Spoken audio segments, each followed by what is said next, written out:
officially right now on the very first Haunt the Nation Friends live thing that I'm going to be doing where, I'm talking to my homies. And then, in my mind, who better to first talk to than Jake Nunn? Everybody, Jake Nunn of Hellfire. I don't know if he needs much introduction here, as I have basically the beginnings of Haunt really start with Hellfire. And I remember the first time I met you, right? So we never met each other before. And we just showed up at your guys' house with a van and trailer, if my mind, or did we even have a trailer? Do Uh, you remember? I think you to our house first in Oakland, and then the plan was to get to Fresno so we could get the trailer or something. Well, Something happened. Hello to everybody. There got some people actually joined down here. It's remarkable. all So right. well, I didn't know quite how this works, but here we are. So I remember one thing very specifically. I was wearing a a white Angel Witch Baphomet shirt, and you were like wearing a black one. And I thought it was hilarious. I'm like, me and this guy are gonna be friends for sure. I Like remember. it was just like I was like, I never met you. I only knew Tony. That's right. Um, and it was very early on. I don't even think Burst into Flame. Burst into Flame hadn't even come out yet on No, that first tour. it was just Luminous Eyes, and then the EP, and that's all I heard at that point. I'd only heard that. I'd only heard that EP in the first place, and I think Tony had just met you somewhere like on tour because he was like touring with the War Cloud or something, and he met you, right? Yeah, and you guys, let me think about this. So I can't think of the first album's name right now for me with you on it, but the one that Metal had Masses. the drawing. What is it? Metal Masses. No, Oh, after Free Again? Yeah, Free because I Again. I was on Metal Masses just singing, and then Free Again. I moved to guitar, and then Mike came in on drums. That's when we kind of like had the sort of setup that we have now. Yeah, which has like been this setup now, obviously for quite some time. Yeah, So we were both like pretty much, even though Hellfire had been around even before you, um, it was kind of both the bands like really our first outing as touring, right? oh yeah. Like Was that your first tour with Hellfire? yeah, like we played. I think we'd driven down to Southern California and done some shows like before or something. But that was the first like actual real tour we did. Is when we went to Texas with you guys, which was must have been, dude. I don't know how long ago was that. Was that 2017? I don't know. I'm looking for a flyer on the wall right now. Let's see. That one's somewhere too. Yeah. God, I got a lot of stuff that says Hellfire in here on the wall. It's That would have been March. So I already know because we had to go to the whole point of me having started the live band for Haunt was to do the Hell's Heroes thing. That's right. So that would have been either March or April of 2018. Yeah, it was April 2018 then. Yeah. I think we left maybe a So little early. And then so both of us, it was like our first real tours with the bands that we're still doing yeah, 6 years later. Um, that's I true. think you might be one of the only people that like you've been around in all. I'm on Haunt version 4.0 now. Yeah, So yeah. you remember that first tour, and I know, I mean, like years have passed, but we had a different lineup in the beginning that even before like having a lineup that stayed consistent for a few years. Right. Yeah. Do you remember the insanity of my first bass player, Matt Wilhoit? Yeah, that was awesome. I got, We don't get to like nobody really like we don't get to talk about these things very often about people that come and go, true. like um it was a wild experience for me myself. Like that whole thing was like, all right, it was an experiment within its own. We had only played one show. Hmm. So going on that tour, we had literally played one gig as a band, and then we're on the road with Hellfire, which is crazy in hindsight to do something. I mean, I obviously had touring experience with my previous band Beastmaker, but I was really, really intimidated by you guys. And part of it was because we did have a show booked with Loy back then in San Antonio. Right. Yeah. And I was like, and he'd put like he had done a flyer and like Haunt was like the headliner, and I'm like, nah. Yeah. I Well, was like, yeah, still, I think that was fair. I mean, because we'd never been out to any of those places either, and you guys, like, I remember that first time too, because that was my first time meeting Loy. That was like, our first time playing a lot of those spaces too, and you'd already, some of those guys already knew you and stuff from Beastmaker and all that, and was that show the one at like the Paper Tiger in San Antonio? That had to be one of the first shows we played. no, Like, it was that it was at that weird venue that like the stage is so small that you set up on the ground, but we played on the stage still. oh, that's right. That was where High tones. High Tones, yeah. That was I not I don't want to put anybody on blast, but someone blew up the shitter that night and such Oh, an you remember we were set up right by the bathroom. yeah. We had to watch everybody go in. Yeah. It was It was like so a prank. It was fucking like weird. somebody, let's watch these guys play next to this next bathroom. Well, it was either they were either going in there to do cocaine with Yeah. Loy or like taking a shit. It was just so weird because like you could also see in there. Like you could see things happening. Yeah, you could Like see it some, wasn't like like you could see the they shadow. oh Yeah. That it was was weird, but I remember so I remember being really intimidated by you after the first show anyway. And I just thought since Hellfire had been around when I was reaching out to people, I'm like, Hellfire should be the headliner. They're like, nah, which is weird to me because maybe they just didn't, they don't, I don't know. Like had it, you guys hadn't toured or anything either, and I had already been yeah. traveling around as No, Beastmaker, so maybe that it had made what something to do with it.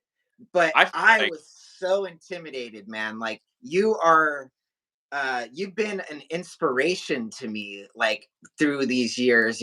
That's why I wanted you to be the first guy because like I don't feel like you get enough airtime. You like rarely have read about you, seen you in video things. I don't know why that is I because like like I maybe mean it was hard to get you on here. I've been waiting for you for like 2 weeks, but I I sucked.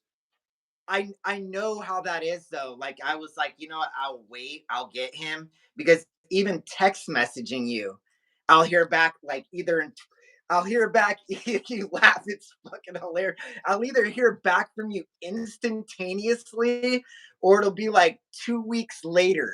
You're like, hey man, it's been fucking busy, but hey, or something. So maybe that has No, that's something to my bad. do with why you are so elusive. It's the you're exactly right, dude.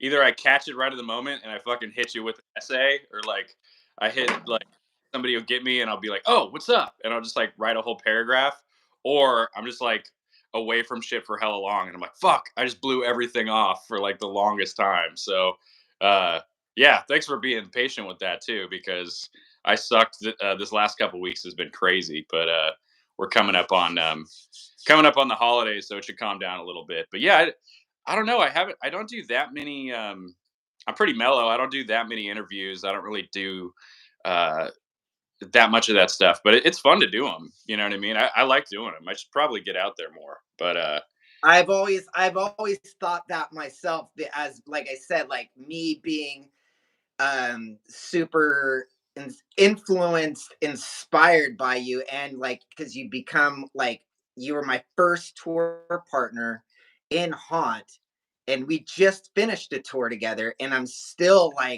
like, I hate going on after Jake. Like I just hate it.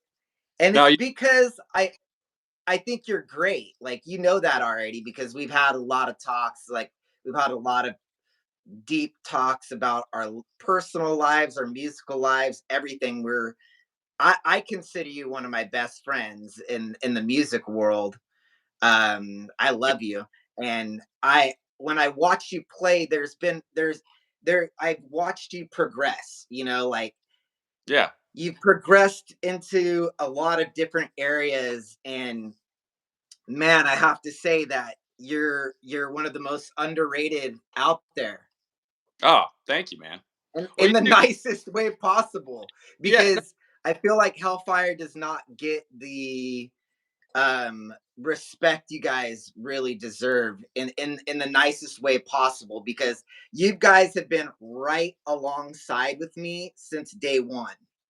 yeah. And for some reason, like we get out there a lot more. I don't know what it is, yet Hellfire's kind of stayed in this. You guys still have a really cool loyal following, but like I don't feel like the same doors have opened, if you get what I'm saying. And again, like I don't mean that by any disrespect, because part of why you're number one is because you are number one to me. Oh, Like there is no better person to talk to and the Friends episodes here than you. no, I appreciate that, man. And you should. There's no reason to be. Yeah, you should have never been intimidated by me, dude. You guys already had your shit together so much. So I think that we kind of like we played off of in those early tours, especially. It was like a good like there wasn't a better situation to go into with like a better like band and setup to just like be watching you guys every night and both of us just coming up with what kind of band we were going to be and shit because in the beginning, like we played, me and Mike had been playing in bands forever, but when Hellfire first started to we started to get legs under us as a 4 piece and stuff. We were just kind of like throwing shit against the wall and seeing what stuck. And that tour, I mean, that's all thanks to you in a lot of ways too, because we ended up going out on tour with you guys and kind of finding our fucking footing and being like, oh, now that we're playing a lot, now that we're doing more, now that we're writing more, it's like we kind of got more of a confidence of like what we wanted to do and just playing consistently and touring and those early shows and everything pushed us kind of in that direction. And I think as far as like being underrated and stuff, it's like I don't we don't really, I don't think we just really don't worry about that stuff because we just ended up we just do our thing and make music and go on tour and like we love it. So I think the main I'm deal. only talking about the press. Like the press Oh is yeah, just completely been like, I feel like there's been a number of times where when you guys put out an album and I don't see it on like the best of some of the press, I'm like, how does one miss Hellfire? Like that's what I mean by underrated. Like as far yeah, as what you guys do, I know you guys personally, so I know you stick to what's true.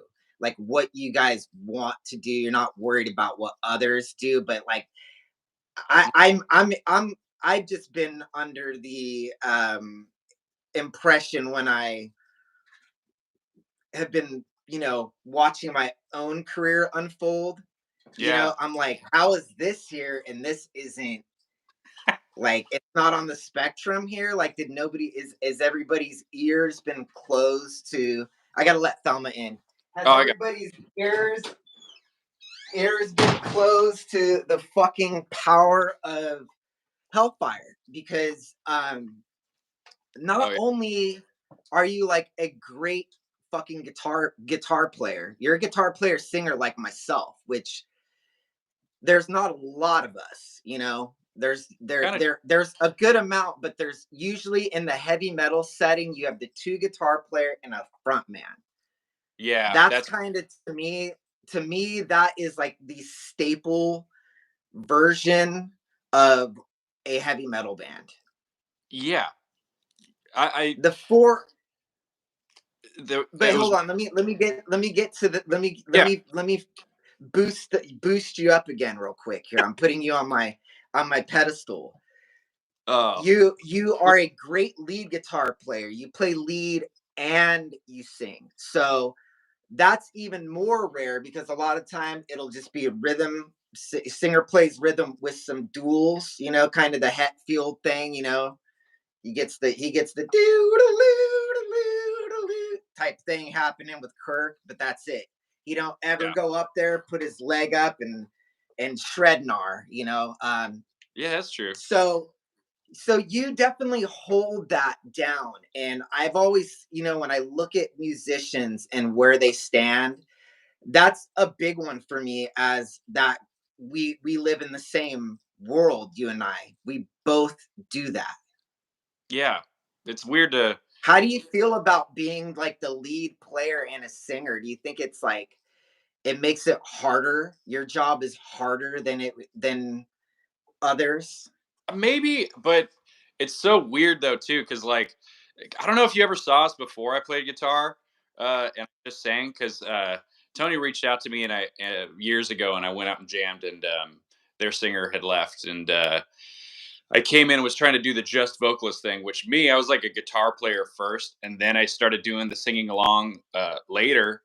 And so to me, just being a singer was like kind of a wild idea. So when I tried it, I went in and I was like, I remember I can't even, if anything comes up on YouTube or someone shows me an old video, I can't even watch myself like just hold a mic and not play guitar.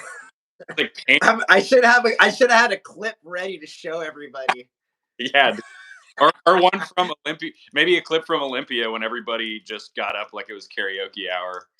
That was Yeah, that was great time. That was that great good. fun. Just only like two people showed up for the show, and it was just Haunt, Hellfire, and at the time Idle Hands, and everybody was just like singing every song that they knew. Um, And if for some reason, just to elaborate on that show, Idle Hands, Untoothers, Unto there's they yeah. just put the fog on the whole time. Yeah, so there was like They like people. fogged There the was the place out. It was like pouring out the front door.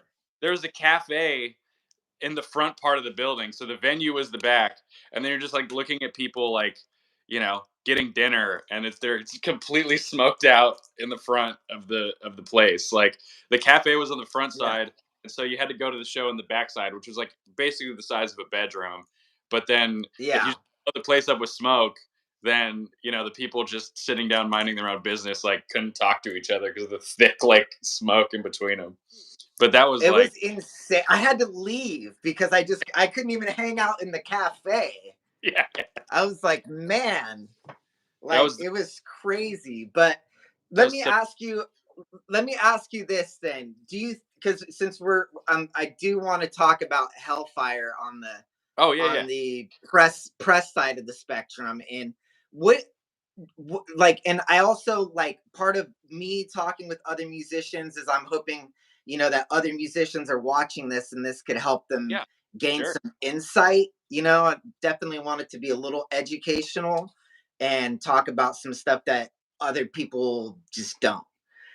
Yeah. um what do you think it would take to get Hellfire, the sites of these, like, mag.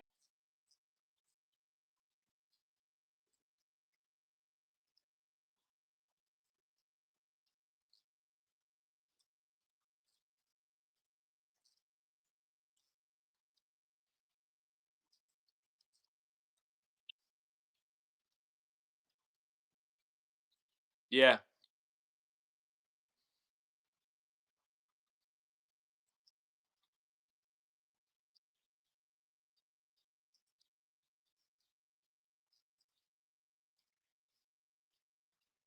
Oh, Really, thanks. really good.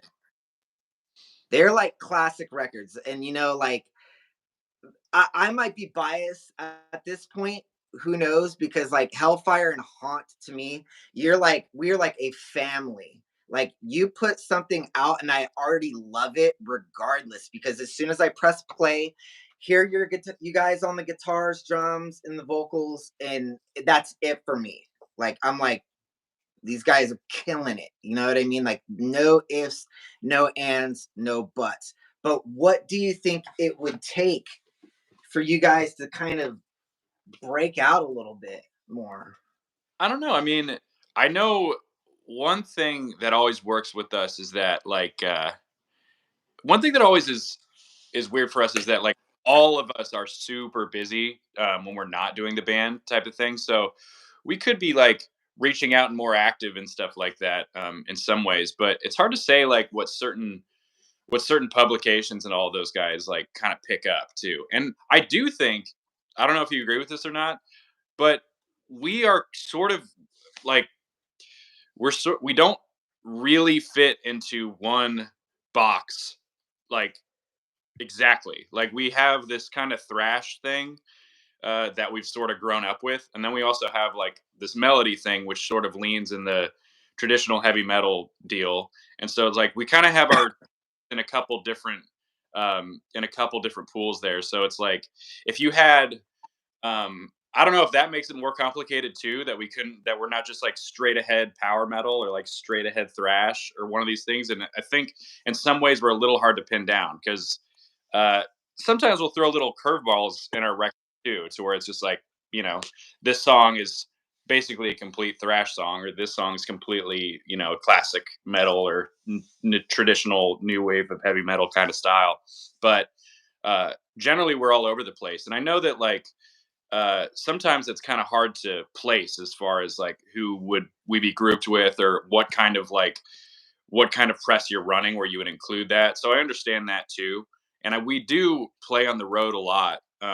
But we have, I think that's part of it. Part of it is that we're super busy. I don't know exactly what it would take to get like,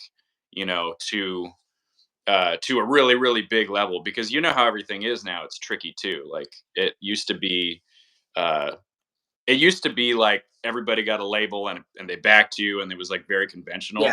And now it's sort of yeah. guerrilla warfare out there. You're kind of just doing different things and trying different things out. So Yeah, uh, you guys are a signed band, so you've already yeah, established like Hellfire is a good band. You guys aren't like just some like fucking local band that you don't play on time, you don't practice or write or whatever, right? Like there's we the try. million. So you guys have a label. You're on Writing Easy Records, which Right. we are familiarized with, as Daniel's been a friend of mine for many years.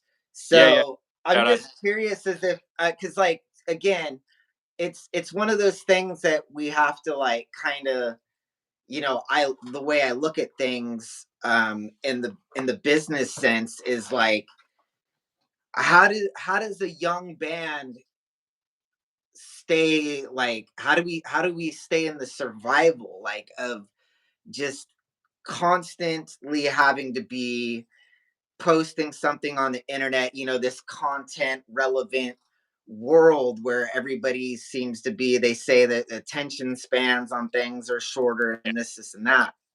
that's true. I'm not 100, I don't 100% agree with all that, but I am in my 40s, so I could be completely, I'm just from a different generation where I Hmm. still can like I don't need that. I don't need everyday stimulation. I have enough, Yeah, like and I think that I that's I I yeah, but that's how does, the thing is it is really hard to get there. And I think in some ways, like the way that I've done things on a little bit more DIY spectrum, hmm even in the early days, I was on Shadow Kingdom. So I had Tim McGrogan to remember that. like That's out throw Tim. ideas at him. I was like, hey, like, what do we got to do to do this? And then he's like, let me find out, right? Hmm. Like, do you feel like you had that relationship with your label? I hate to like put you on the spot with it, but we're all, try to put a little educational stuff out there, some fun shit, you know what I mean? But this is helpful for people starting out. And I know you're a teacher and you love music and I mean, I know that you want to see other bands have a little shot. You know what I mean? Like because for me, having Tim McGrogan in the beginning was so crucial because like I was busy writing and trying to put this band together. And yet I'm like, how do we get people Yeah. to look at us? How do we get on this? How do we get on that? And he would go and like execute those things for me. Hmm. So I owe a lot of my success to having Tim do the work that, like you were saying, like you guys are all busy, and yeah, so you do need, I feel like you do need someone to really like kind of put Yeah, those things out into the atmosphere for you. Would you agree? we need to. We'll have like an old timey agent come in and just be like, "I'm taking you boys to the top," and then we get I mean, I'm not so much saying that like we want this like massive fame and success. I think we all know that we've been following this each other. We've been following the same paths. I yeah, feel like we've always been on the same level. We do this because we love to play. Like it's spiritual for yeah. us I think in that sense. that's first and foremost. Like a lot But of it. Like we're not like we're doing. We love doing it so much. We would be doing this no matter what. So I yeah, think evolving with different trends and different kind of like the ways that social media and marketing go, just picking up on the new stuff is interesting. It's constantly evolving. I agree with, so the attention span of people has definitely become like small, really small in this generation specifically. Like not like saying it's a millennial or Gen Z thing at all. Just in general, that's the way it's gone. But I think that fans of the genre can agree, that uh, they're looking for what they like. They're looking to get what they like out of the bands they like, and a lot of fans of the genre don't necessarily think with the attention span thing. Because they're used. A lot of metal fans are listening to long records or long songs, at least. Um, and then that's true, and it's also when you look at Metallica's old 8-minute songs, and you know and then you look at a band like Slayer. They had a 29-minute record. It's their best record. And then you look at Van Halen. They had like the first few records for them were like, I don't know, 30 minutes, maybe 35 minutes, maybe. So it's like it's true that it's evolved to where everybody has like a low attention span, especially for social media.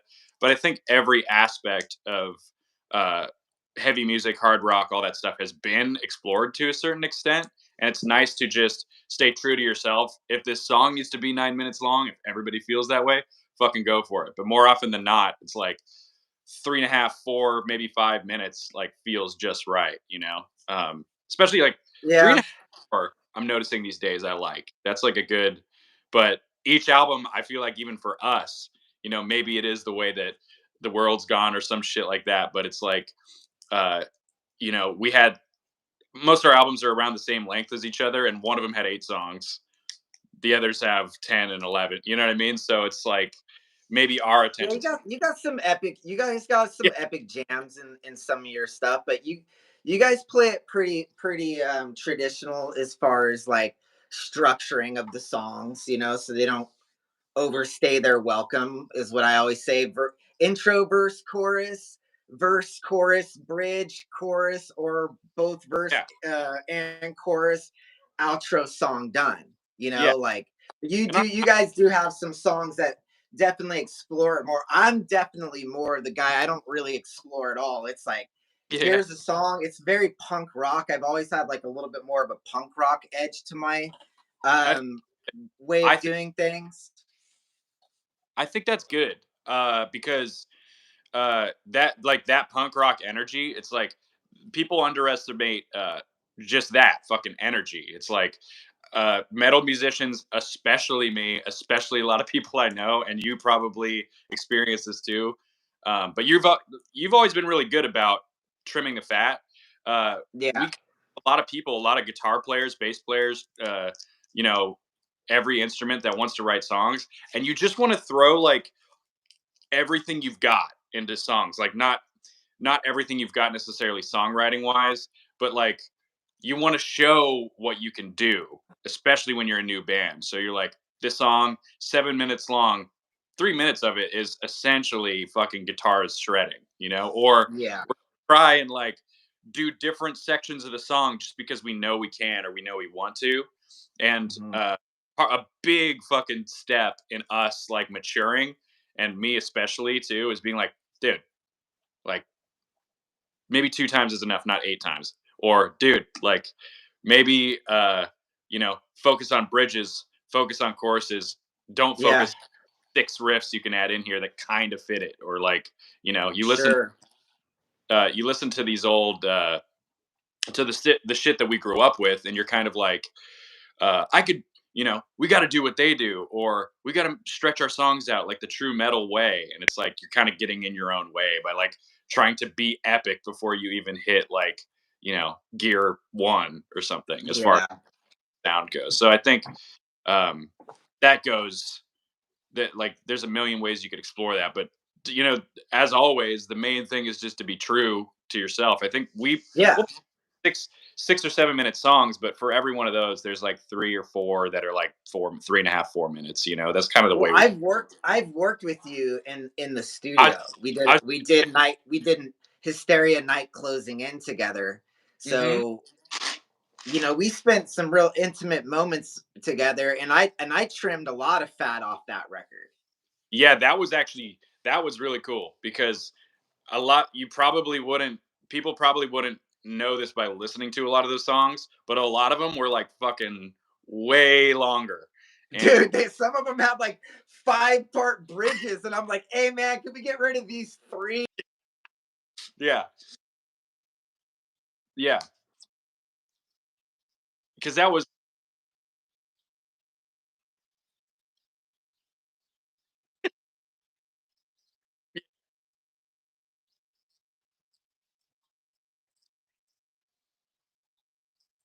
Structuring after, well, that was, achieving that, and I was just like, hey, this needs to be different than what you're doing right now, so let's just hmm you know produce it, like. yeah, And I that's another thing, is like, we had like these grand ideas with Hysteria that we were going to go out and play some gigs, and it never happened, and that's kind of shitty. we will one day. I don't know when, but that was like that experience though it, was, it needed to be it needed to be then. That's yeah. the thing, like Well, it being.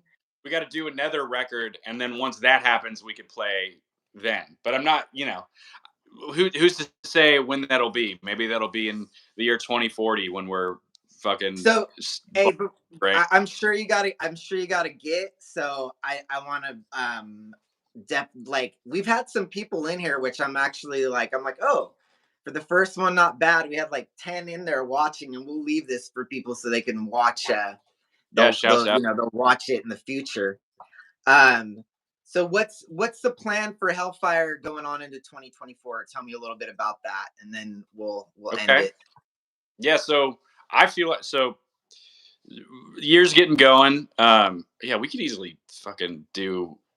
Yeah, we could do like way more time on this, huh? I just realized it's been 33 minutes already. It's I'm like, it's up to you. I mean, I have time. I didn't know what your schedule oh is. I yeah, mean, no, I live in I live in the studio, so it's like we yeah, it's take all. this where it need.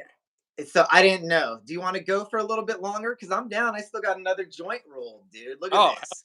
yeah, we could go a little I while longer. I'm down. I I don't mean, got I came to parties. So all fuck yeah, right, dude. because there was some other stuff. There's some other stuff I wanted to ask you, Yeah, let and me get talk my to you about.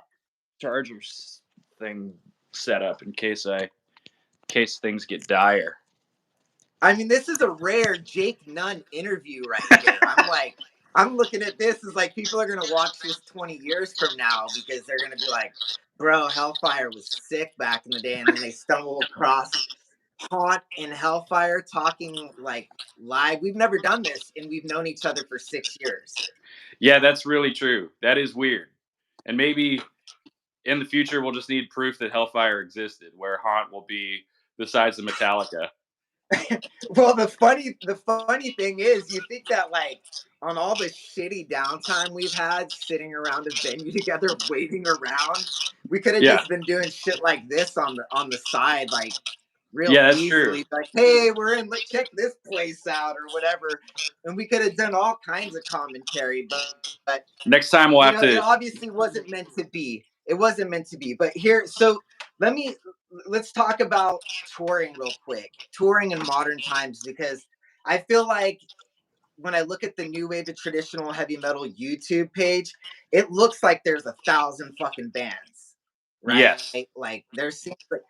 but there isn't that many touring. Every time I try to find Yeah. a band, like, oh, we don't tour, they're not a real band, or they're European, you know. Um, Yeah, or they're what do you European. what do you The think about the what do you think about bubble's gotten what do you think huge, about hasn't it? like the scene in the United States? Like, you what do you think bands should tour, or do you think they should just like stay at home and be an internet band? I think there's definitely pluses to both. There's nothing. There's it's absolutely beneficial to have that big internet presence. You know what I mean? I think you've set a good template for people to follow, but I Yeah. do think that touring has been important. And the only reason I say that is just because most of the time we go to a place. Um, Most of the time we go to a place, the next time we go there, there's a little bit more people. You know, people remember you when you come to their town, and cities too, but especially like these smaller places, they get really dedicated into like uh, just touring in certain places in Middle America and all that. It's like not everybody has a chance to go to the city and see these big shows. So when you come to the littler shows, the bars, the clubs, all that stuff, it's like people get loyal to you when you come to their town. And I feel like so many times we've come back to the same venue or the same town. We recognize some familiar faces, and they've brought some of their friends. And it just, I think, seeing bands live makes it personal to people. And I don't think anybody should ever stop touring. I mean, that's been the number one. It's been like one of the number one things that's helped us stay afloat and stay like true to ourselves and you know get more steam behind us is touring. You got to you got to get your merch out there. You got to play your songs in the road and sell your merch and get people wearing your shit, get people in on it. And I think like the internet stuff though is really good too. I mean, as far as music videos go, and then you have your Instagram. You have some people do the TikTok thing really well. Um, some people do uh, like podcasts and shows like this are cool too. And live streams. Um,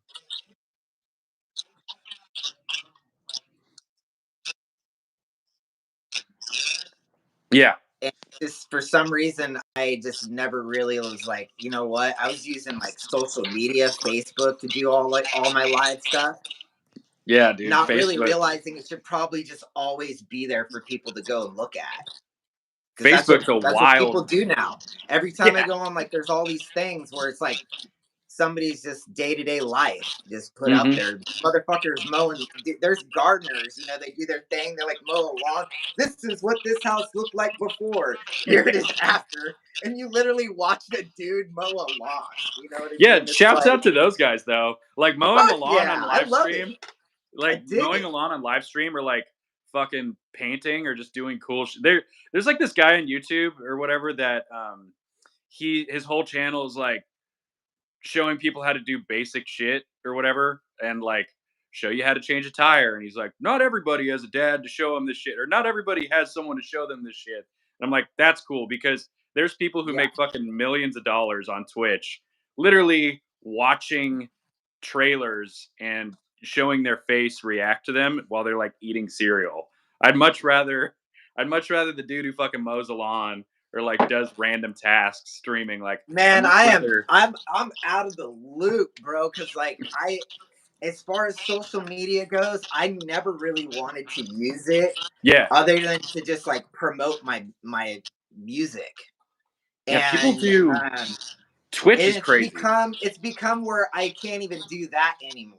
Like I actually like this last month was like the last month of me doing all the posting. I've hired somebody within my band to do that for me Is it little because Sammy Four Strings?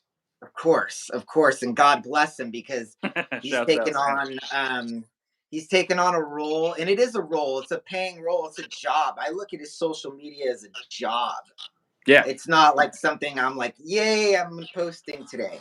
It's like, I have to do this to continue to keep my, content going. And that's Yep. kind of why I want to do the YouTube shit. I want to focus on like YouTube and my Patreon and stuff where I'm like in my fan club page where I'm like one-on-one with everybody, where social media I'm not really connecting to anybody like we are right now.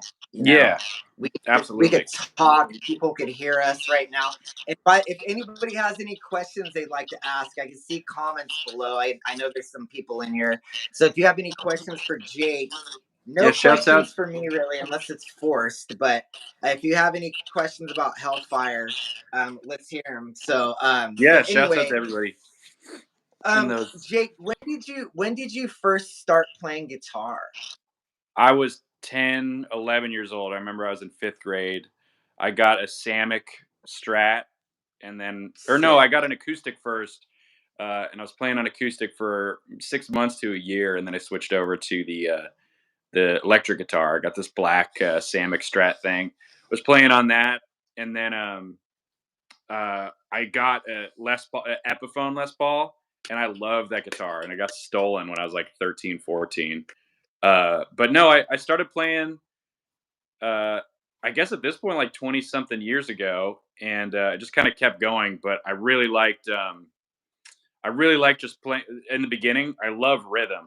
Always like considered rhythm like my favorite kind of thing. I like to play fast and just down picking and then just certain syncopation and rhythms. I always like thought that thrash was cool for that reason. I got really attracted to like playing those playing those quicker rhythms, and same reason death metal, black metal. I came up with that.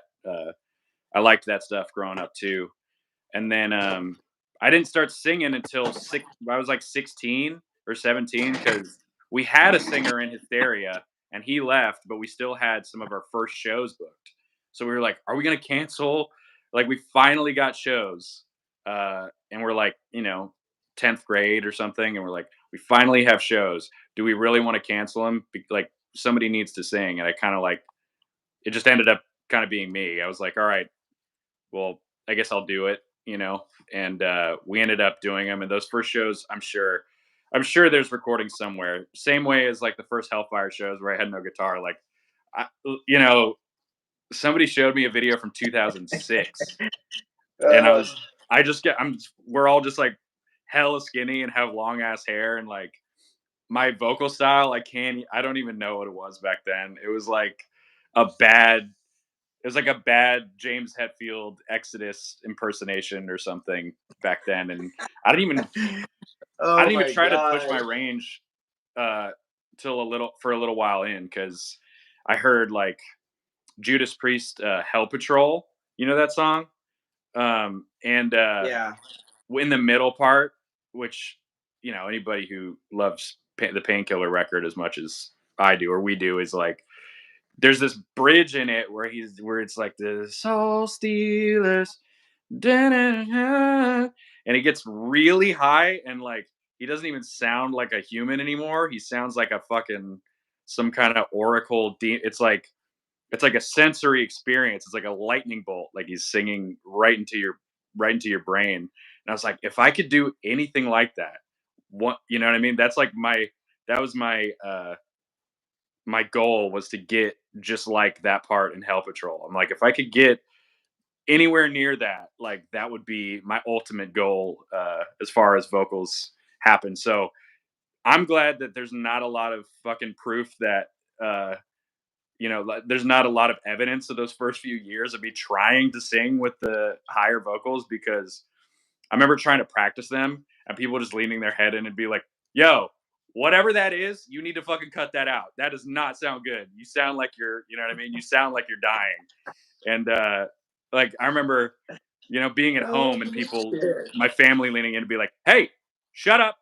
Not here. Like they were right because it was so Oh bad. But man. I had to keep kind of going through it and trying that. And so eventually it just ended up Hysteria was just a 4-piece me and Mike had for the longest time that went defunct until like basically you got us to resurrect it. And Yeah. eventually I joined Let's talk Hellfire about just that. Let's talk yeah, about that real quick. yeah. Let's talk about the resurrection. I remember it because we were on tour and you're like, "Hey man, do you want to like I think I was driving and you were either sitting behind me or you're sitting passenger." but you're like, hey, do you want to hear you want to hear me and Mike before Hellfire? And I was like, yeah. And you put on Soldiers of Tribulation. Yeah, I And remember that. I was just like, and I was just like, I was so blown away because I didn't, and I told you this, and I'll be honest, like we could speak the truth here. We're all friends. I liked it more than I liked Hellfire at the time Oh, because damn. it was more. Do you remember me tell we had we had a little talk about it because it was like the focus on Hysteria at that time was much more catchy chorus, Yeah, it's very you much. know. It's different entirely. Like when I write for Hellfire and when I write for Hysteria, it's literally like it's completely separate parts of. It's I now like Hellfire more, you know, yeah, but at that in that early time, 2018, you didn't have Mania or Reckoning out yet. yeah, that's You true. only That was had Freak. yeah, So and let's clear that. So yeah, you're like, yeah, whoa, Trev, like calm down no, over there, guy. we just Um, we I just just out at for that time when I heard that, I was like, fuck, why aren't they doing that? And that's when we talked about resurrecting the pro.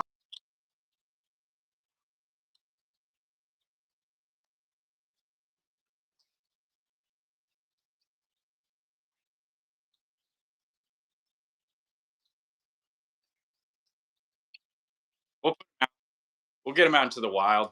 Yeah, maybe I'll we could set up. Maybe if we ever have a live.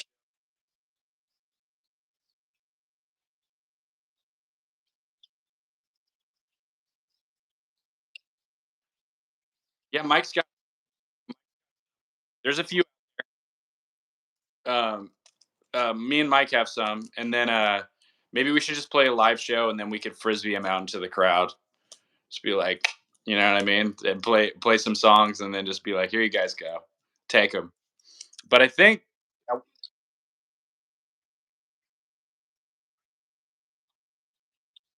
yeah,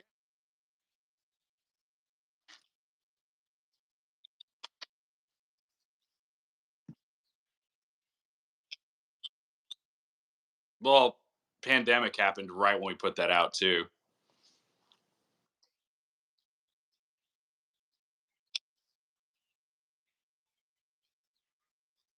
Yeah.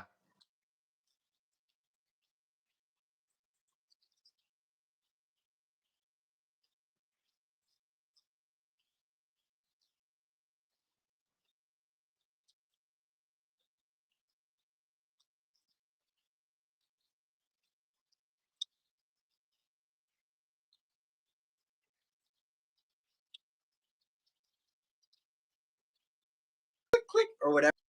Hmm.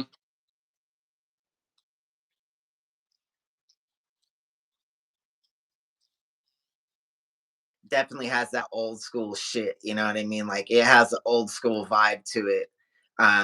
Especially recording it as DIY as fuck as we did because it almost makes it sound like it came out in '78.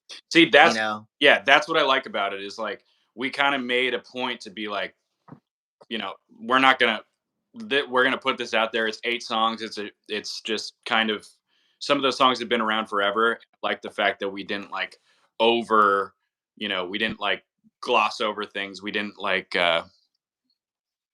we didn't have like we just kept it kind of nasty sounding. Like it does sound like an old school recording, and I really like that about it because a lot of those songs, the setup is like for Hysteria, it's like it kind of starts like around a chorus and a riff. There's way more harmony and big melody and stuff in the choruses and just in the overall sound. And then the riffs What are about Tucker's? What about Tucker's guitar on the shit, dude?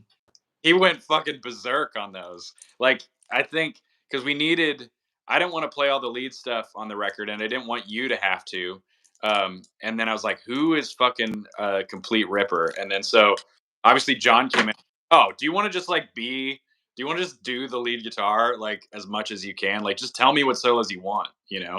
And he he did like 6 solos, Yeah. and that's some of the best. I love the lead on that record. Like sometimes I listen just to hear Yeah. John shred. Like Graveyard had 8 bars. It has the solo sections don't go on like crazy in that record, but he has a graveyard. The solo in the graveyard is like maybe 8 bars, maybe 10 seconds, but it's literally one of my favorite solos of all time. Do you know what I'm talking about? Oh, dude. Yeah, I mean, I had him in my band, so like I knew what he was capable of because like now that he's not in the band, I've had to like get better at playing lead guitar just because of his absence. It was like I was dude, he's like, a ah, fuck, here we go. Because John is a fucking phenomenal player, and like I remember when he came and tracked the first solo. I think I had told you like the next day, hey, we're just gonna have John play like on yeah. all of these, I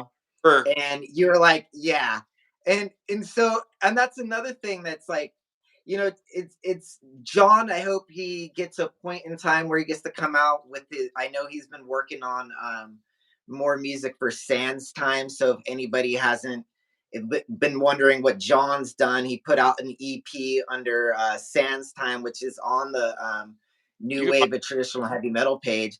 But he's always he told me he's been working on new stuff as well. So for that project, so hopefully we'll see that in the future. But he's not going to be touring or yeah, any of that kind of stuff. So it is great that we at least documented certain yeah, times of John Tucker, because we don't know what the future is to come of people hearing of him. hmm And there is some really brilliant stuff, and he should be written in the books of new wave of traditional heavy metal in the future. We have to like give him credit that he played some really sick lead guitar in Haunt, and he also played, like, he was the main lead guitar player on Hysteria. yeah. It And was like that one, I feel like that one he shines much more than he did with Haunt, you know? for Yeah, there's 8 tracks on there, and I think he has solos on 6 of them, and then a couple of those solos, we go back and forth, and then I remember being like, "Can John just play the majority of these, and I'll just do, like, every once in a while?" 'Cause, like, his leads just added such a different, like, element to that sound, and I was kind of afraid that if I just kept doing everything too, if I just kept trying to put solos together for all of them, it was just gonna sound like it was just gonna be too much of me too, you know? Like, Yeah, and so when yeah, John came in, his it's fu tough. added a completely different dimension to it, and I remember listening to it and be like, "Well, these songs are fucking took a whole new he, like, got involved." But yeah, that was great work. His band too, Sans Time, that EP he put out is fucking really good. It is good. Yeah, and, It's really good. he's got like a great style. Super versatile guitar player too. I was That's one of my favorite parts of like just to watch you guys always just like kill it live too. Watching you be the front man and have these really tight songwriting. Like your guys' set was always like just new songs, old songs, whatever. They were all really well put together. And then just watching John play. You've always had great lead guitar players, but I remember just in the beginning being like watching John and going, I need to fucking practice, dude. He like Oh motivated yeah. just fucking get Oh in there, yeah. jamming like way more and working on leads again because that's always I love playing riffs. I love playing riffs and putting things together and singing over them. I never really thought of myself as much as a lead player, but I've gotten to like it a lot more from watching people that like are really inspiring a lead. Then I'm like, I got to try new shit. That's when or I zone out on like some really good classic lead guitar players, and then I'm like, I got to go practice lead. That's usually right around the time that Hellfire is about to record an album, where I remember that I have to play solos, and then I'm like, okay, time to lock myself in a room for a couple weeks and make sure I can fucking write these and do them well.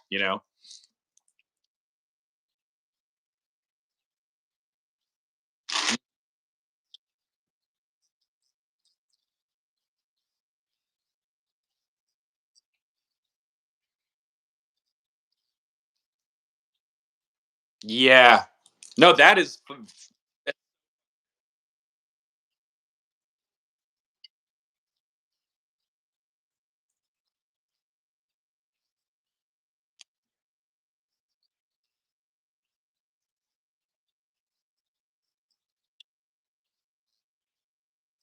Yeah, it's like I usually just write and put a bunch of stuff away and then kind of bring them in as like skeletons, and then I got ideas for songs where they don't really start to take shape until like Mike especially gets to jam on them. Second I hear him start to do something, I'm like, oh, I know where the song is. Like, I know the potential of this. Or like if I want to change it up or something, I'll be like, ah, this isn't quite vibing the way I wanted it to, and I'll like go back and work on it a bit. And Hellfire is cool because everybody gets in on it too. It's like I'm always Durbin, writing, what up? and oh yeah, shouts out to everybody in the chats too. This is somebody's Yeah, no, fucking. I'm sorry. I just saw that Durbin came in here, and he's another California like really good heavy metal musician. He was on TV, I believe, but I don't really watch TV, so I don't really know too much about these Oh hell yeah, TV shows, but he was on one of those singing TV shows, and he did like heavy metal on there, and he lives in Santa Cruz. So shout out to him real quick because he popped in. So, which one was he but on? anyway, we'll talk. I'll have him on. Okay, We're talking Jake Nunn. This is the Nunn in Church hour right here. Like we the religious cult. first off, it's really nice to see you and talk to you because I haven't seen you since you got married. Congratulations on that. Thank you. Yeah, right on. You're a married man now. Appreciate it. Full on. So congratulations, and like, and before we move on, again, real quickly, again, big shout out to John Tucker on that because again, on being part of both of our lives and getting to experience his guitar wizardry, and let everybody out there know he's still out there doing Sans time, and to check his stuff out because uh he's been an influence to both me and Jake. So Tucker, we love you. Tucker So rule. next thing I want to talk about is like gear. Like, Hell, what are you using right now? Like, what is the fucking powerhouse behind you? Like, what's been your shit? dude. Now I just go fucking. So like, Tony has a shit ton of Marshalls, and sometimes on those. The last tour we did with you, dude, I played that angle the whole fucking time, and I loved it. Um, that was sick. I always play. My main guitar for years has been that '76 reissue Gibson Explorer, that natural finish. I love Yeah, that. My favorite guitar I'll ever sick. have. I Love just it. I'll never get rid of it. It's like the most comfortable guitar for me ever. It's got like thin neck on it, plays super easy, and it's like perfect for rhythm. But I got my 5150. I got my 5150 refurbished now. It's modded out a little bit, and it sounds fucking amazing. So I'm stoked with that again. The only thing that sucks with that one, the angle's kind of like this, but I feel like not quite. Is it's such a tank, dude. Like it's like when you lift it, the 5150 is like twice the weight of like a JCM 800. I don't know why, Oh yeah. Oh dude. yeah. It's kind of like when you have like why Marshall cabs are the best, like the most accessible to tour with, is because they're a little lighter. They I don't are. got like Mesa cabs or anything. We used to have four of those in Hysteria that we like roll out and do full stacks with. Mesa cabs are a bitch, dude. It's like trying to Yeah, lift like, they're oversized. yeah, they're crazy. And Two so, people have to carry it. One person can carry a Marshall. Like yeah, on an oversized cab, you got to have a dude on each side to manhandle it if it doesn't have wheels. But it's fucked up, so dude. what are you using cab wise right now? Like I know that on the last tour you used the Ingle, Mhm. and That was for sick. me that was the best I had ever heard you. Your tone was the sickest every night. It blew the Marshall out of the fucking water.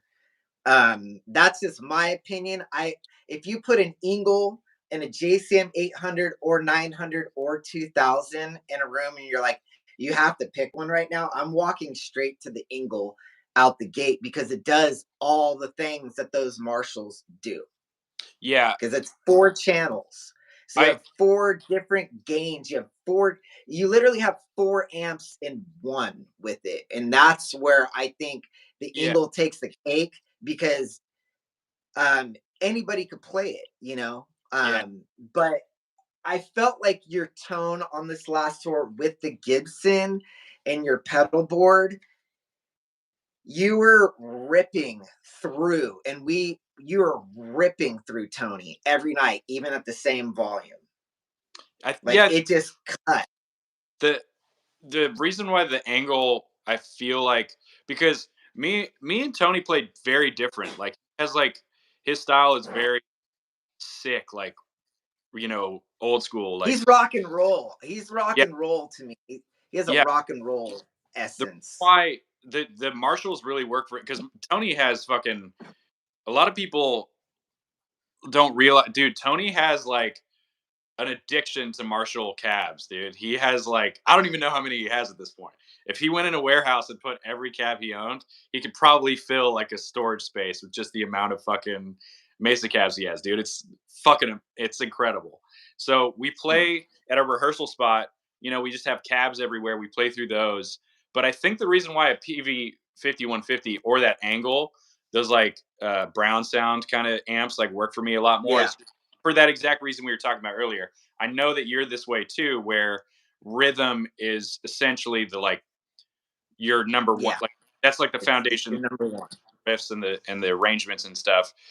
I think the reason why it works so much better is because it just has so much more such a clearer frequency when it comes to like chugging into those like palm mutes and stuff like that. And Yeah, the more modern Cascade gain amp head has a lot more heavier.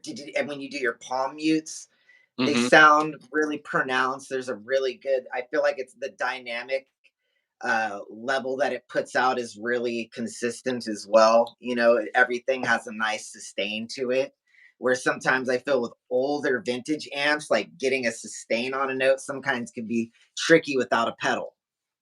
yeah, yeah, Some sort of thing just driving harmonics through it. But so right now your rig is 5150 with a mm, Marshall cab, correct? yeah, and I like You that. play your and then you got your Gibson, your 76 reissue Explorer, Yeah, the always. natural body finish with gold hardware, Yeah, or is it yeah, chrome? It's and gold, right? I'm putting some new shit on it too. So I'm gonna put everything gold, and then I'm changing over the pick guard to this like black cream one. So next time, just to change it up a little bit. So next time we play some shows, that'll get a different, it'll have a different look to it. I'm also gonna get, I don't, Hey, so we're going on tour. We're going on tour together yeah, again. dude, Europe, dude. That's our So, first so one. 2024 Haunt, Hellfire, and Satan in Europe. We're just continuing our journey that we started together. And like I said, like I couldn't think of a better first person on my YouTube channel than you, because like I said earlier, we're on the same path. We're still on the same path together, and we started together. And like I hope we see it very years and years and years down the line. I hope we're doing this for the next 20 years together. To be honest, like Dude, every time hopefully we could all. I, we, I don't think I could ever if you guys break up ever, I'm gonna be like, hey, fucking play a show and you know in Oakland. I'll be like gray haired, like I'll we'll have, be old men. But anyway, I'll be we George. get to go on. We get to go on tour with a great legendary new wave of British heavy metal band throughout Europe together. I think like to say that from our days of doing like 2 weeks to Hell's Heroes one, when that wasn't even the big room, that like it's not even the same festival as year one as it is now. It's like Yeah. totally huge now. Hmm. um us going from that, playing all these like rinky dink spots that we played, to in 2024 we could say, all right, we're touring Europe with Satan. And that has to be this is a big one for us, because like Yeah. it's Hellfire's first time in Europe, right? Their Yeah. first tour. Trip for sure. We had one booked in 2020, but obviously, shit hit the fan and we weren't able to go. And it's been kind of tricky to like even get shit ready to go out in the meantime. Like, a couple years, so much has been up in the air that it's like it's hard to even work on that. So I mean, fall of Well, this. our boy Jarvis had a say in all this. Right. Yeah. Yeah. Yeah. Yeah. So I mean, he definitely stepped up to like be like Hellfire needs to go to Europe, and like open and or whatever, like you got to get over there. And I like again, I think that's going to be a big like step forward towards you guys of like your where your status is in the press and the scene or the biz, whatever the fuck, like whatever. It's just it exists, so therefore we must like acknowledge its existence. But Hmm. I think going to Europe will elevate you guys a lot, especially out with Haunt and Satan. Like I feel like this is such an epic package tour where it's like just we're already all friends with Russ Tippins. Like I know he knows guys within, he's friends with Tony for sure. I know that you know him as well. Yeah. Um so That team in New York that last tour. Yeah, so we'll be I mean, I love Satan. They're one of my favorite bands. Like I like Brian Ross is like one of my fucking heroes, man. I I don't know. know about you, but the man, I love Brian Ross. I love Blitzkrieg. I fucking love Satan's new shit. They're doing their new shit. They are the best band to me right now. Like when Yeah. people ask me who what I'm listening to, I'm like, I listen to Satan. Yeah. Like That that's like they are putting out the shit that is blowing my mind. their current stuff. And Stuff's as good as anything they've done, if not like like better, if not better. better. Like it's so solid, and they approach the recording and production elements like the perfect way. You know what I mean? That a lot of bands get stuck in this like a lot of bands get stuck trying to modernize their sound like sonically, where you'll hear them on a record and Yeah. you'll be like, what's with all this mid scoop shit? And like they don't do that. They just kept like the basic elements of those old recordings that sick, come out with a bunch of new fucking bangers and just put them out there. Like they're as good as they've ever been. So it's like I'm excited about Dude, that. and their artwork is sick as fuck. They got it's like the full in the other beauty, it's all the original members. Oh yeah, And but Brian Ross's voice to me is the voice of new wave of British heavy metal. He had like he when you hear him, it's like that is what it's like yeah, it lives within the Kevin Hayborn, all those dudes. They all could probably looked up to Brian mm, in those times because his shit was fucking just he just could sing. He sounds great now. He's 68. You can't say that there's that many dudes out there like that. And it's going to be a lot of fun.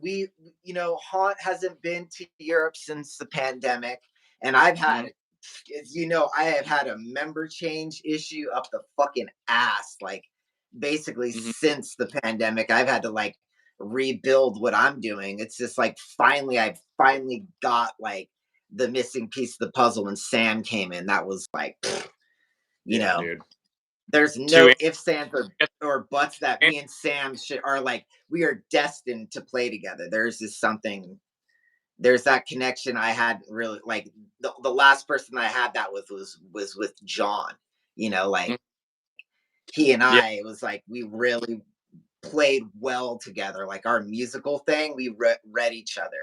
And Sam has come and done that. Not saying that nothing against Lee. Lee is great, but he plays this completely different role than John did because he's not really as into the studio stuff as John was with me. Because like yeah, I'd hit up John and be like, "Yo, come, let's do this now," and he was here. I can't really do that with Lee, so and it's not really when he joined the band, that wasn't going to be really a role. He was kind of more like, I'm here to fucking rip and play. Like he's like, I don't like writing music. Because I asked him, because he's such a great musician. It was interesting to hear that he doesn't like to write music. Because up until that point, most of the people I played with are like songwriters. You know what I mean? Somebody wrote some music, and he said that he wasn't comfortable with it. And so at that point, the first thing I made him do was come record a solo over at my house because I yeah. was like, you have to be able to come up with stuff. And he's all over the new record. He has some good fucking solos, and I'm glad that I pulled it out of him. But again, it's like it's harder. It's harder to get him to do them than it is with John. Like John would just come right over. Like Different deal, but Andy Lee, I have to schedule. I have to schedule him, and you were talking me. I cannot do schedules. Like I'm like I need the solo in 3 days tops. You know what I mean? If I can't have it, I'm gonna do it because the song I can't listen to it and I can't move on till I got those pieces put together. Andy Lee rips so hard, dude. And fucking when that last tour, dude, when we went to, that was like one of the best parts of that last tour is like I'm watching him like just shred, and then he's so like you'd set up the rig, the wire, the monitors, the in ears.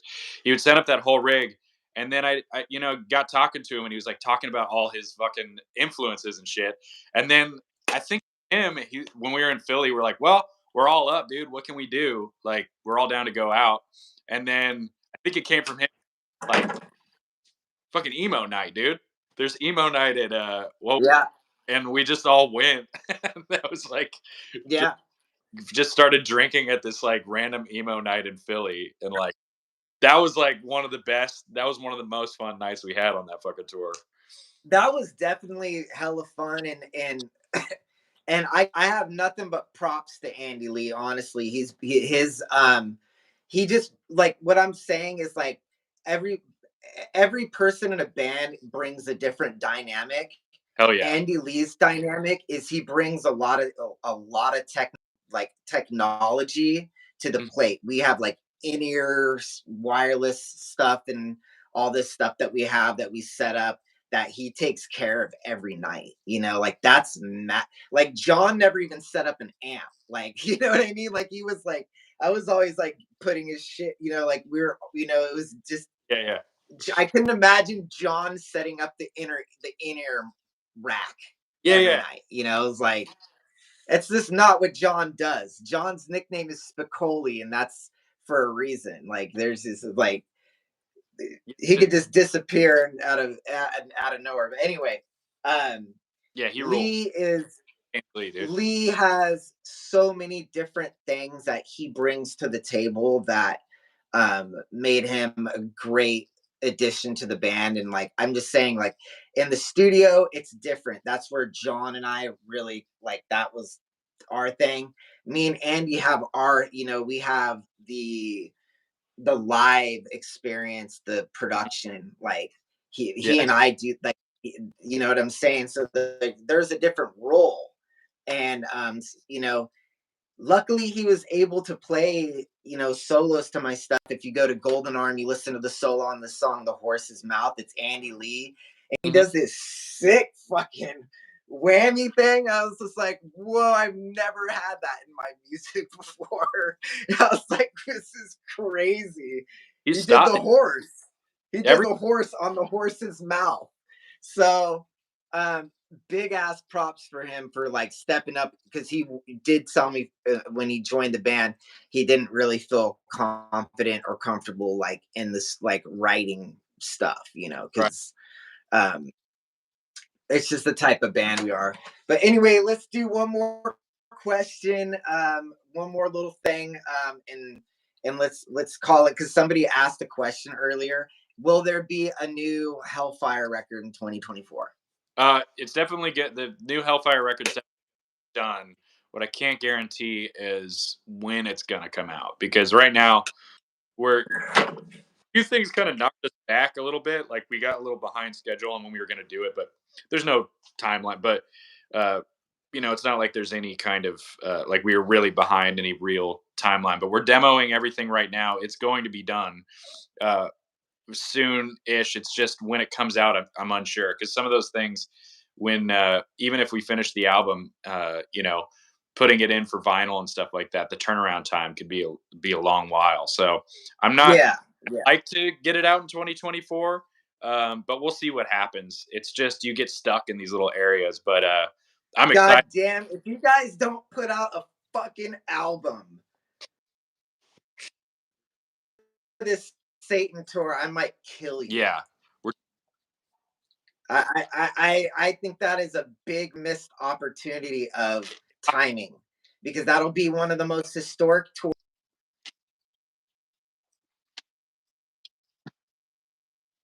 Hmm.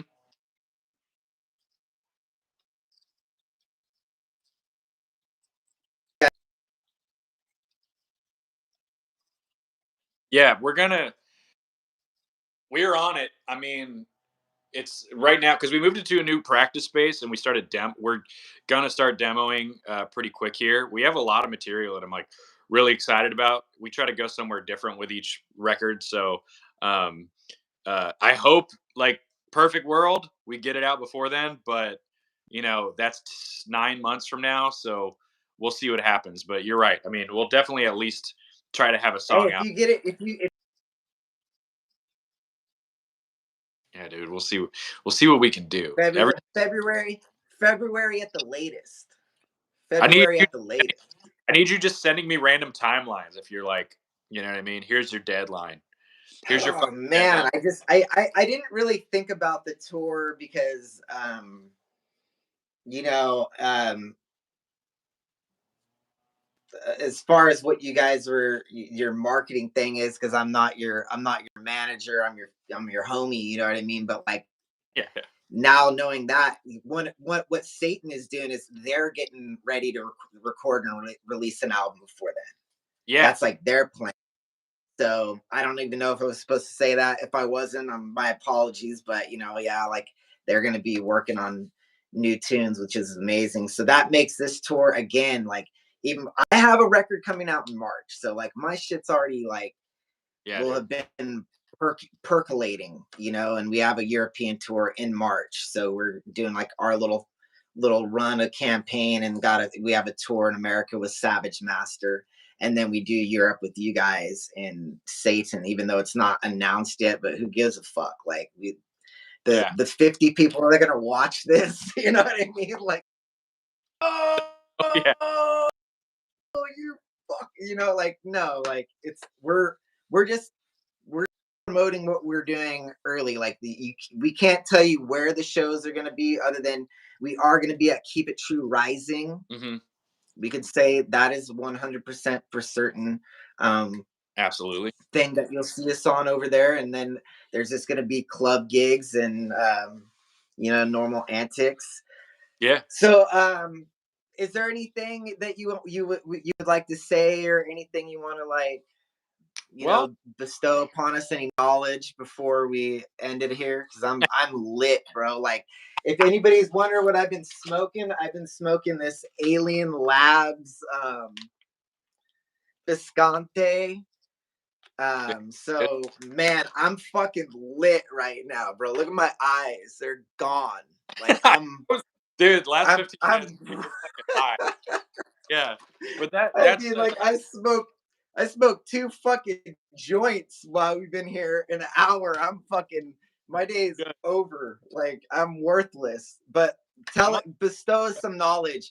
Hey, you know what? It'd be cool. Is yeah. there any like any like words that you live upon, any wisdom that you tell yourself daily?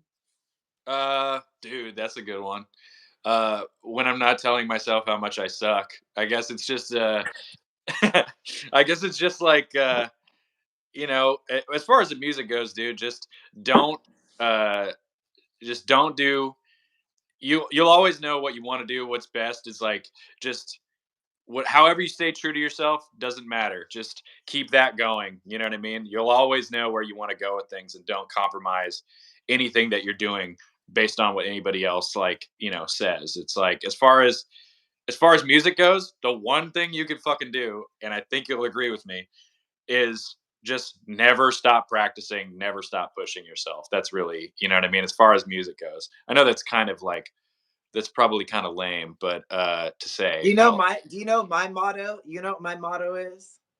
what do you got? Shred till death. That's pretty good. Shred till death. That's the musical for me, is to just like, because you're right, never stop practicing, never, every day.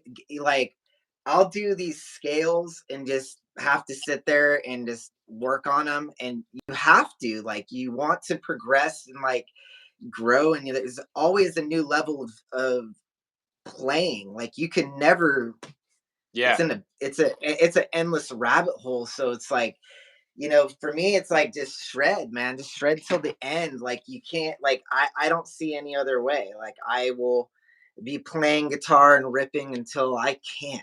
Like it that's is in the blood, man. well, we put in Medieval Cowboys. We have that sticker. There's that lyric out of it, "Heavy metal to the day I die." That's in there, and I always think Yeah. it's hard to remember that shit sometimes because like so much stuff. You know what I mean? We've known each other 6 years, and like a lot's gone on since then. So it's like there's these different chapters of shit in life that happen. It's like if you could remember to just the heavy metal, the shredding, if you could always remember to keep that, at the back of your mind and never fall off of that. I just feel like that's healthy for everybody. Even if it's not fucking music, you could apply that to anything. But I think that that's what keeps me going is like the idea that the next thing I do will be better than the last, or at least, Yeah. anything like that. That always pushes me is like I haven't gotten the best out of myself yet. That's like the reason why I played guitar. I started playing guitar. That's the reason that when I sang, I started trying to sing like Halford and Bruce Dickinson. Hmm. Just the belief that you haven't, there's always something better that you could get out of yourself. That like drives me fucking big time. I'm like, well, last shit was cool, but I can get even better. This fifth Hellfire album, we're going a different kind of way with it. And I'm excited about like the idea that, you know what I mean? It could be even stronger in some ways. Cause me, dude, I am the hardest on myself. I'm the hardest Yeah. material. I listened to it. I'm like, that sucked. That sucked. Reckoning was by far my favorite record we did, and I hope this next one we could carry some of that energy over. But that's that's all we're going to be doing this year. Anybody thinking about seeing us live? We have the Grass Valley and Sacramento shows. That's right. Like how good at promoting stuff am I? Totally fucking. We got two gigs Yeah, together. yeah, What's the dates on them? February 16th, and 17. then Ryball Brewery in Nevada City, and February 17th, Cafe Colonial Yep. with Night and Gala, local legends in Sacramento Yeah. at Cafe Colonial. That's gonna be a good night of ripping. That's a good night of metal. So I hope that Yeah, dude. Sacramento and Rybald's a different vibe because it's a mountain town, and that kind of scene, they got like dude, just people come out just to go do something. They're like, oh shit, there's a heavy metal show. Oh, I And you got, and it's all ages. So like all the, like it's kind of like how I grew up. So it's kind yeah, of nice to see that. Sacramento is a little bit more dude. We played different, but not the, last in 2022 on that Reckoning tour. We played Cafe Colonial as the last show of that tour. Fucking ripped. It was like a Monday night, yeah, and yeah, it was incredible. So I'm hoping some of that could carry over, and I think that'll be a good one. I'm excited to play yeah. Nevada City because that shit's gonna. Yeah, I'm glad to be hanging with you guys again. I love sharing gear with you guys. We're so Yeah. easy to work together. Like it's just like we don't have to bring a lot of stuff, like, and I thought that the last tour, the No Sleep Till Death tour, was awesome, and I love you. I'm gonna go because it is that time for Why don't you me because I can't even keep my eyes open anymore. I'm like, so, and I take gotta, and I have to actually press a few buttons after this, and I don't even know if I'm capable, So go? everybody, thanks for watching. I'll Next up, I will tell you guys later, but it's been fucking awesome talking to Jake Nunn, Hell yeah. Hellfire, vocalist, guitar player, legend. I love you, man. It's Love you too, been dude. hella fun. It's good to see you, and happy holidays, Yeah, man. and congrats again on becoming married man, and all that, dude. Shouts out to my wife, dude. I think she might be watching us right now, or at least she fucking Hell hears. yeah. But yeah, Con- man. Have a good one. Yeah, love you too, man. Merry Christmas, Happy New Year. Later on.